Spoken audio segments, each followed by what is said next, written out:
एक अमेरिकी महिला की ज़िंदगी चैट जीपीटी ने बचाई कुछ दिन पहले। ऐसे कई केसेस आ चुके हैं, मैं आपको एक केस बता रहा हूँ।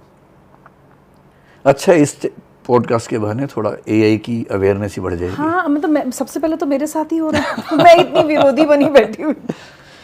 नहीं, तकनीक से भागना नहीं है। जो तकनीक से भागा वो रेस से ही बाहर हो जाएगा। वो महिला प्रेग्नेंट थी और 9 महीने की प्रेगनेंसी शायद थी, 10 एक दिन बाद बच्चा होने वाला था।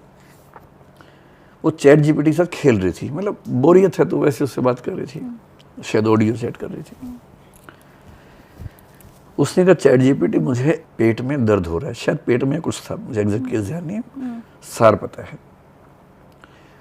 तो चैट जीपीटी ने पूछा कि कहाँ दर्द हो रहा है एग्जैक्टली बताओ। तो उसने बताया कि ऐसे दर्द हो रहा है। एक दो सवाल और पूछे चैट जीपीटी ने।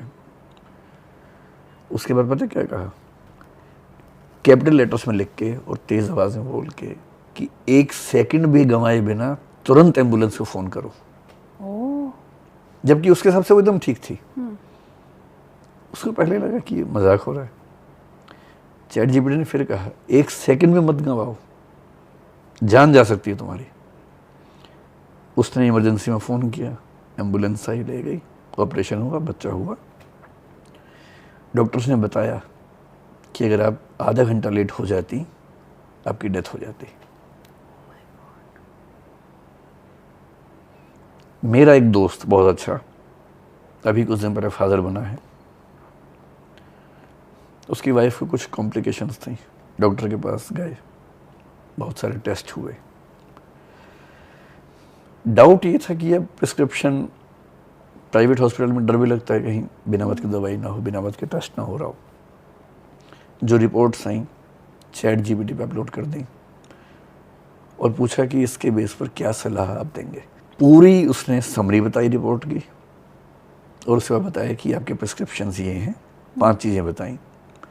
सरप्राइजिंगली नेक्स्ट डे जब वो डॉक्टर के पास गई, ठीक वही प्रिस्क्रिप्शन डॉक्टर ने दिया, 99.9% सेम। भारत में क्या है कि डॉक्टर्स कम हैं, पेशेंट ज़्यादा हैं, डॉक्टर आपसे बात ही नहीं कर पाता। आपने टेस्ट करवाया, कोई आपको समझा ही नहीं पाएगा कि क्या क्या दिक्कत इसमें है, तो वो समझा देगा। जब भी आपका मेडिकल चेकअप हो, रिपोर्ट चैट जीपीटी को दे दीजिए, सब बता देगा क्या करना है, क्या नहीं करना है, क्या नहीं खाना है। आपको जिम जाना है, आपको पता ही नहीं करना क्या वहाँ पर, चैट जीपीटी को बोलिए वो जिम जाना है सप्ताह में 6 दिन, किस दिन क्या करूँ, 1 सेकंड में लिख के भेजेगा। सोमवार को ये वाली एक्सरसाइज कर लो, मंगलवार को ये। आप कहेंगे सोमवार वाली मुझे पता नहीं कैसे होती है, तुरंत वीडियो दे देगा कि ये वीडियो देखो, क्या खाऊं क्या ना खाऊं, प्रोटीन ज़्यादा खाना है, प्रोटीन मेरे पास कम है, वेजिटेरियन हूँ, क्या क्या खाऊं, तो पूरी डाइट प्रोटीन के हिसाब से देगा आपको। फिर घूम फिर के वही बात आ गई ना, जिम इंस्ट्रक्टर्स की, डॉक्टर्स की, सबकी तो रेलेवेंस खत्म। अकेली दिक्कत है कि जो पर्सनलाइज्ड अटेंशन है वो नहीं मिल पाती है। बट मेडिकल साइंस के लिए ऑफ कोर्स ये बहुत बहुत बड़ा वो। इतना ही नहीं, मेडिकल साइंस में क्या होने वाला है, किसी बीमारी का इलाज ढूंढने में हमें बहुत समय लगता है, क्योंकि इंसान है ना, प्रयोग तो कर नहीं सकते आराम से। एनिमल्स पे कर लेंगे, चूहों पे कर लेंगे पहले, इंसान पे करना अलाउड नहीं होता है जब तक कि वो खुद ना चाहे।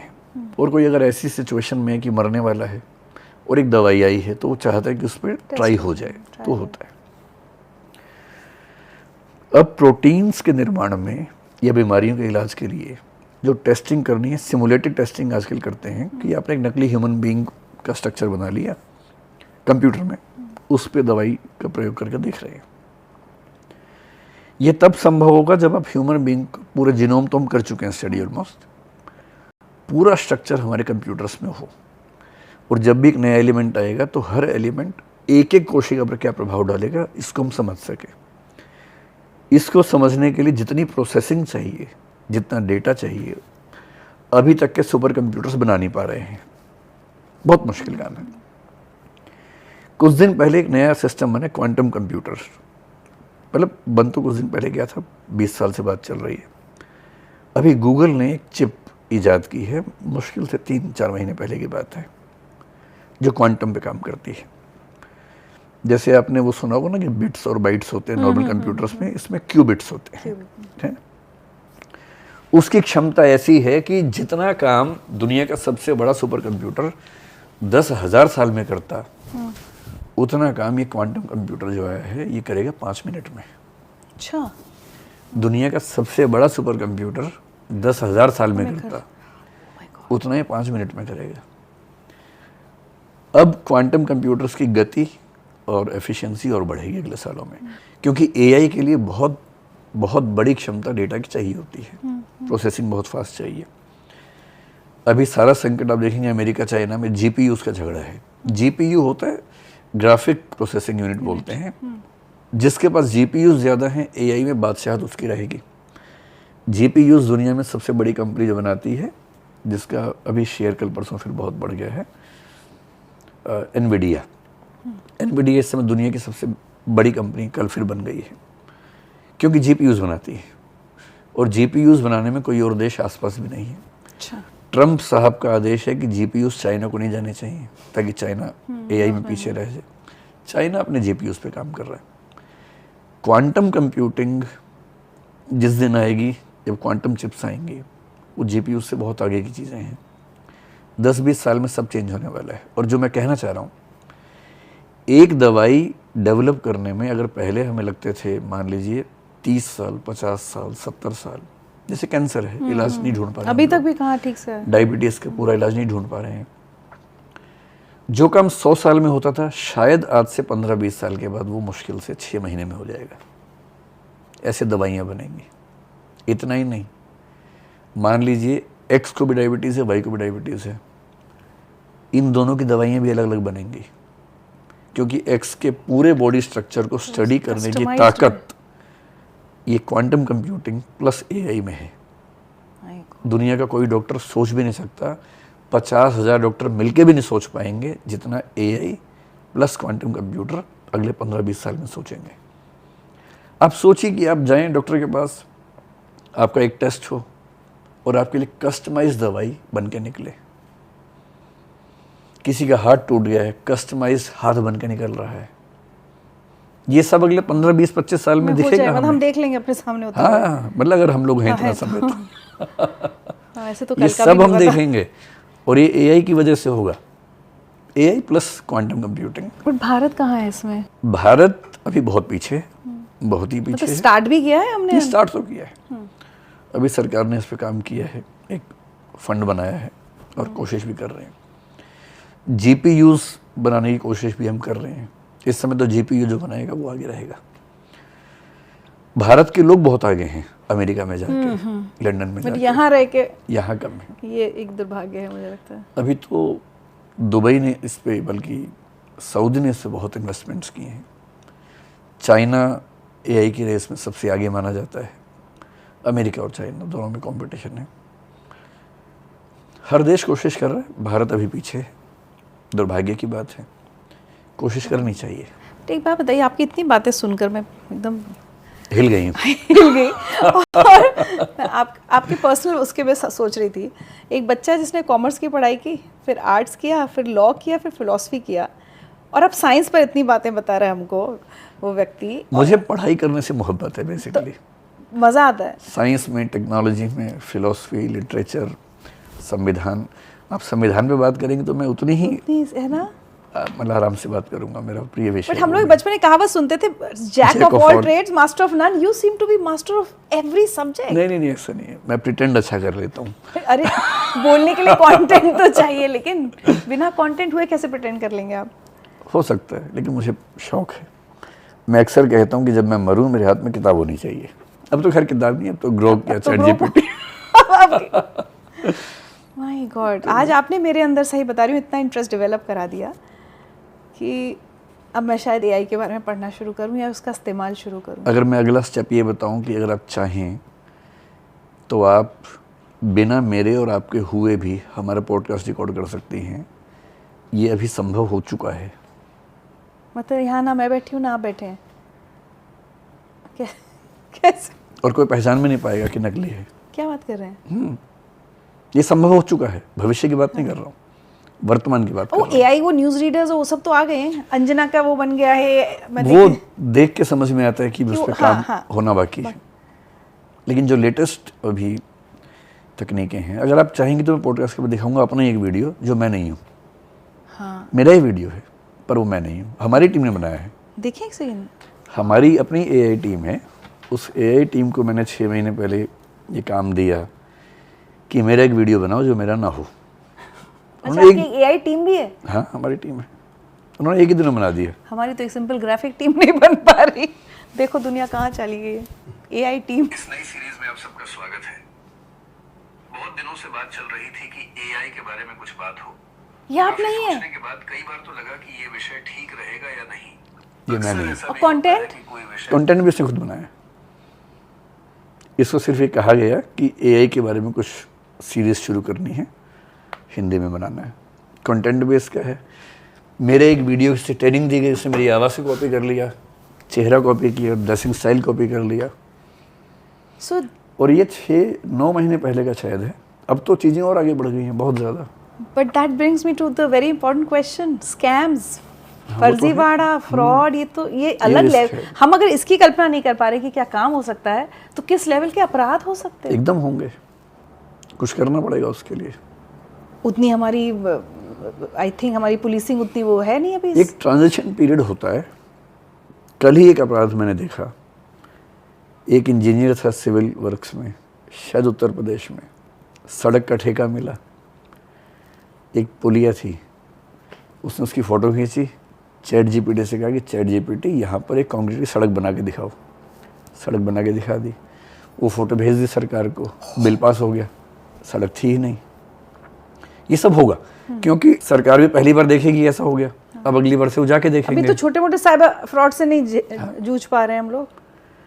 जब भी नई टेक्नोलॉजी आती है ना, तो एक समय आता है ट्रांजिशन का, जब क्राइम बढ़ता है बहुत ज़्यादा। तो एआई में इसको बहुत ज़्यादा है। जैसे आपका वीडियो आपकी ही वॉइस में अगर आपकी बेटी के पास जाए और उसमें कहा जाए कि बेटा मैं कहीं फंस गई हूँ, मेरे अकाउंट में इतने पैसे भेज दो, और ये शॉपकीपर इनके अकाउंट में भेज दो पैसे, क्योंकि आपकी बेटी समझदार है तो समझ जाएगी। पर बहुत सारे बच्चे नहीं समझ पाएंगे, पेरेंट्स तो नहीं समझ पाएंगे, भेज देंगे। मेरे अपने घर में एक केस ऐसा हो चुका है सीनियर सिटीजन्स के बीच में, जिसको आजकल हम वो क्या बोलते हैं, जो अरेस्ट होता है ना, डिजिटल अरेस्ट हो चुका है। तो डिजिटल अरेस्ट को जिस व्यक्ति की उम्र 60 साल है, 70 साल है, तकनीक को लेकर सहज नहीं है, कैसे उसको समझा पाएंगे? तो एआई से क्राइम तो बहुत ज़्यादा बढ़ने का स्कोप है, बहुत ज़्यादा। आपको पता होगा यूक्रेन ने जो भी रशिया पे हमला किया इतना बड़ा, वो भी एक ओपन सोर्स सॉफ्टवेयर की मदद से किया है। मतलब एक सॉफ्टवेयर आज से 18 साल पहले 2 लोगों ने बनाया था ड्रोन्स के लिए, उसको यूज़ करके रशिया पे हमला किया, और कहते हैं कि रशिया की जो उनके बॉम्बिंग स्क्वाड है, शायद उसका 1/3 डिस्ट्रॉय कर दिया है। तो सरल सी बात यह है कि जितना हम सोच सकते हैं, हमारी बहुत लिमिटेड सोच है, मतलब क्षमताएं। हमारी मेमोरी से असंख्य गुना ज़्यादा मेमोरी एआई के पास है या कंप्यूटर के पास है। हमारी प्रोसेसिंग स्पीड से असंख्य गुना ज़्यादा उनके पास है। मतलब मुझसे 10,000 गुना ज़्यादा शायद सुपर कंप्यूटर तेज सोच पाता होगा, उससे 10,000 गुना ज़्यादा क्वांटम कंप्यूटर सोच पाता है। जब उस लेवल के कंप्यूटर्स एआई के साथ कनेक्ट होंगे, हम कहाँ तुलना कर पाएंगे उनके साथ? एक ही तुर्रा है कि क्रिएटिविटी उनमें नहीं आ पाएगी, जबकि वो भी आ गई है। वो हमसे अच्छी पेंटिंग्स बनाते हैं, हमसे अच्छा म्यूज़िक बनाते हैं। आप म्यूज़िक बनवा लीजिए, आपको जो म्यूज़िक यूज़ करना पड़ता होगा बनवाइए एआई से। एआई को बोलिए कि मुझे म्यूज़िक दो, अपने चैनल में यूज़ करना है, 10 तरह का बना देगा म्यूज़िक, नया म्यूज़िक एकदम। कॉपीराइट भी आपका हो जाएगा अगर आपने परचेज़ किया होगा उसको। तो पेंटिंग चाहिए, जो क्रिएटिव पेंटिंग्स होती हैं किसी भी तरह की, वो इतनी सुंदर बना के देगा। लोगो बनाना है अपना, लोगो मैंने बना के देखे, बहुत सारे लोगो शानदार बनते हैं। हर क्रिएटिव चीज़, कविताएं सुंदर लिखने लगा है, पूरे फिल्म के स्क्रिप्ट लिख लीजिए। वो जो कर रहा है उसके पीछे भी तो इंसान है ना? नहीं, इंसान कैसे हो रहा है? वो ऐसे हो रहा है कि जैसे मान लीजिए, सरल भाषा में कहें, जैसे आपने कहा कि मुझे जासूसी के बारे में एक उपन्यास लिखना है, ठीक है। अब आपकी लिमिट ये है कि आप बहुत होगा 2 उपन्यास पढ़ लेंगे, कुछ सोच लेंगे। उसके पास क्या क्षमता है? दुनिया भर में जितने जासूसी उपन्यास कहानियाँ आज के लिखे गए हैं, सब उसके पास डेटाबेस है। वो उन सबको पढ़ेगा, फिर उसके पास क्षमता है उन सबको इस तरह से मिलाने की कि वो जब सामने आए तो एकदम नया लगे, सारे नाम चेंज कर देगा। इतने कम एलिमेंट उठाएगा सब जगह से कि वो आप ट्रेस नहीं कर पाएंगे। फिर जैसे ही आप कहेंगे मुझे कॉपीराइट से बचाना है, वो उसी को फिर से नई भाषा में ले आएगा। मतलब उसके पीछे ह्यूमन है। ये ठीक वैसे ही है कि रेलवे का इंजन ह्यूमन बीइंग ने बनाया है, प्रोग्रामिंग तो कोई कर रहा पर है, ह्यूमन बीइंग रेलवे इंजन के सामने आ जाएगा तो बचेगा नहीं ना। बनाया मनुष्य ने रेलगाड़ी को, तो हम अपने लिए एक बहुत बड़ी मुसीबत तो नहीं बना रहे हैं। हर तकनीक के साथ ये खतरा होता है कि बड़ी मुसीबत बना रहे हैं। हर तकनीक के साथ। अब पहली बार प्लेन बना, कई लोग मरे, क्रैश हुआ, अब हम ट्रैवल करते हैं। पहली बार स्पेस में जा रहे हैं तो कल्पना चावला की जान चली गई। लेकिन आज से 50 साल बाद जब स्पेस में मंगल ग्रह पे लोग रहेंगे, स्पेस स्टेशंस बनेंगे बड़े बड़े, जहाँ लोग रहेंगे, हज़ारों लोग रहेंगे स्थायी रूप से, किसी नए तकनीक पे जाने के लिए कुछ तो आहुतियाँ देनी पड़ती हैं समाज को। बट आप सोच रहे होंगे मैं रेपिटेटिव हो रही हूँ, लेकिन मेरी बात फिर वही आ जाएगी कि अगर कल को AI यूपीएससी की तैयारी कराने लगेगा तो फिर विकास दिव्य कीर्ति या किसी भी और कोचिंग में कोई बच्चा क्यों पढ़ने जाएगा? ये खतरा सबके साथ है, हर फील्ड के साथ है। उनके साथ कम है जो थोड़ा ज़्यादा क्रिएटिव हैं, जो कम क्रिएटिव है उन सबके साथ ये खतरा है। शायद 10 साल में ऐसा हो जाएगा, किसी पेंटर को कोई 15 में हो जाएगा। पेंटिंग में ज़्यादा आसान है। टीचिंग जो व्यक्ति करता है मैथ्स की, उसको हटाना ज़्यादा आसान है क्योंकि वो एकदम एल्गोरिदमिक चीज़ है। हाँ। लिटरेचर जैसी चीज़ों में, फिलॉसफी में थोड़ा सा टाइम ज़्यादा लगेगा। लेकिन जो चीज़ें फिक्स हैं, रीजनिंग हो, मैथ्स हो, उनमें आसान काम है। इसलिए, लेकिन इसका अच्छा पक्ष देखिए, विकास दिव्य कीर्ति नहीं पढ़ाएगा इससे क्या फ़र्क पड़ता है? सोशल डेवलपमेंट में एक व्यक्ति विशेष के होने ना होने से क्या फ़र्क पड़ता है? नहीं पढ़ाएगा, कोई और पढ़ाएगा। लेकिन हज़ारों ऐसे स्कूल्स हैं जहाँ पर टीचर्स हैं ही नहीं, हैं तो मौजूद नहीं हैं, मौजूद हैं तो पढ़ाने की मोटिवेशन उनके अंदर से नहीं है। इमेजिन कीजिए आज से 20 साल बाद अगर भारत सरकार के पास कुछ ऐसे उद्यमी हो भारत में। मुझे लगता है कि सरकार को सबसे ज़्यादा स्टार्टअप्स पे काम करना चाहिए इस समय, बाकी सब छोटी बातें हैं। ह्यूमनॉइड रोबोट्स इस समय बनते हैं, जैसे एलन मस्क भी बनाता है, चाइना में खूब बन रहे हैं इस समय। और अभी जापान ने एक प्रयोग किया पिछले साल, अब तो बड़ा कॉमन हो गया, ह्यूमनॉइड रोबोट जिसके ऊपर स्किन मनुष्य की है। ह्यूमन स्किन को ही हमने लेबोरेटरी में ग्रो करके रोबोट के साथ अटैच कर दिया। ऐसे रोबोट्स जो एकदम मनुष्य दिखते हैं, उनके हाथ पैर की मोटाई, नसें वसें सब वैसी नजर आएंगी। उनके अंदर AI है, उनके अंदर क्वांटम कंप्यूटिंग के लेवल का दिमाग है जो हमसे बहुत आगे है। एनर्जी में अब ऐसी बैटरीज बनने वाली हैं जल्दी ही, जिनका साइज होगा एक सिक्के जितना, और वो 50 साल के बाद चार्ज करने की ज़रूरत पड़ेगी। ऐसी बैटरीज बनने वाली हैं शायद अगले 1-2 साल के अंदर। बहुत दूर की बात नहीं कर रहा हूँ मैं, एक्सपेरिमेंट चल रहे हैं इस पर। अब इमेजिन कीजिए ह्यूमनॉइड रोबोट है, दिखने में एकदम मनुष्य है। मनुष्य भी जैसा आप चाहें, आपको कोई अपनी स्पेस, मतलब अपनी रेस के हिसाब से, अपने समाज के हिसाब से जैसा आप हुलिया चाहते हैं वैसा कस्टमाइज हुलिया बदलने का ऑप्शन भी हो सकता है उसमें आगे चल के, ठीक है। हाइट कम ज़्यादा हो सकती है उसकी, जो आप चाहें। आप जिस भाषा में चाहें, सारी भाषाएं आती हैं, सारे विषय आते हैं उसको। और आपने ऐसे ह्यूमनॉइड रोबोट्स टीचर के हुलिये में, मैडम के हुलिये में, हर स्कूल में एक प्रोवाइड करवा दिया। वो थकता भी नहीं, उसे छुट्टियां भी नहीं चाहिए। उसने दुनिया के बेस्ट टीचर्स को कॉपी करना सीख लिया है, और वो हर गांव के स्कूल में मैथमेटिक्स पढ़ा रहा है। 20 साल बाद, 25 साल बाद की मैं पिक्चर बता रहा हूं आपको। एक ऐसा बच्चा जो सिर्फ इसलिए नहीं पढ़ पाया कि वो पहाड़ के बहुत दूर के स्कूल के, सरकारी स्कूल में पढ़ता था, वहां टीचर पहुंचता ही नहीं था, उसे क्यों ही सुविधा ना मिले? तो मैं ना कहीं आपकी सुविधा वाले एंगल पे तो समझ पा रही हूँ वो बिल्कुल, लेकिन समहाउ एक जो इमोशनल टच होता है ना किसी भी चीज़ का, वो उस पर शायद मेरी सुइया भटक गई एक जगह पर। जैसे पहले किताब पढ़ते थे ना, तो हमें किताब पढ़ने में सुगंध आती थी किताब की, और जो अंडरलाइन करने में सुख था, वो बात कैसे आएगी? पे मोड़ दे, पेज को मोड़ देना, पेज मोड़ देना, पेज मुड़े हुए को देख के इमोशंस को पहचानना कि उलझन रही होगी तो नाखून से छीला हुआ है, ऐसे मोड़ा है तो ये हुआ होगा, फूल रख दिया है तो हमें भी लगता था कि कागज़ पेन का विकल्प नहीं है। अब मेरी जो स्थिति है वो ये है कि अब मैं जो भी नोट्स बनाता हूँ फ़ोन पे बनाता हूँ। मेरा जो फ़ोन एक फैबलेट है, मेरा खुल जाता है, टैबलेट बन जाता है, सारी टाइपिंग करता हूँ, हाथ से ही करता हूँ, बोल के भी टाइपिंग कर लेता हूँ। कागज़ पे लिखने वाला मेरा काम शायद आजकल 2-3% से ऊपर नहीं होगा। नहीं, वो वाला एंगल आपका मान गई मैं, सुविधा वाला, समय बचाने, वो सारा मान गई। लेकिन इमोशंस भी एक समय के बाद वो कैसे वस्तुओं से आ जाते हैं। मतलब जो किताब आपकी थी वो भी आपकी थोड़ा ना थी, किसी प्रिंटिंग प्रेस से छप के आई थी, कागज़ कहीं और बना था, कुछ असेंबल्ड चीज़ आपके पास आई, आपने उस पर अपने पेन से लिखा तो इमोशनल टच हो गया। आजकल जो बच्चे करते हैं फ़ोन के पीछे एक एक्स्ट्रा स्किन लगाते हैं अपने हिसाब से, रंग बिरंगी सी, उसमें कुछ लाइट कुछ फूल होता है, अपना नाम लिख लेते हैं, फिर जब फ़ोन खुलता है तो उसके ऊपर जो फ़ोटो आती है सबसे ऊपर, वो उनकी बहुत प्यारी फ़ोटो होती है, मम्मी के साथ, दोस्त के साथ, पापा के साथ। तो पर्सनलाइजेशन तो चीज़ों के साथ ऐसे बनता है। धीरे धीरे क्या होगा कि जैसे बच्चों को अपना बाइक होती है उससे टच बनता है, अपने वाहन से टच बनता है, अपने घर से टच बनता है, घर भी तो वस्तु ही है, टच बनता है क्योंकि उनसे साथ रहते हैं। ठीक वैसे जिन डिवाइसेस को हम लगातार यूज़ करेंगे उनसे भी प्रेम होगा।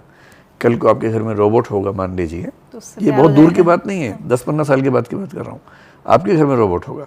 हमने कुछ रोबोट्स यूज़ भी किए कोविड के दौरान, सफाई करने सफाई वाले वाला रोबोट्स हमने हमने भी वो किया, यूज़ किया, वो बड़ा शानदार काम करता है। हमने उनके घर में नाम रख दिए, एक का नाम चीकू रखा, एक का नाम मीकू रखा, 2 रोबोट्स हैं हमारे पास।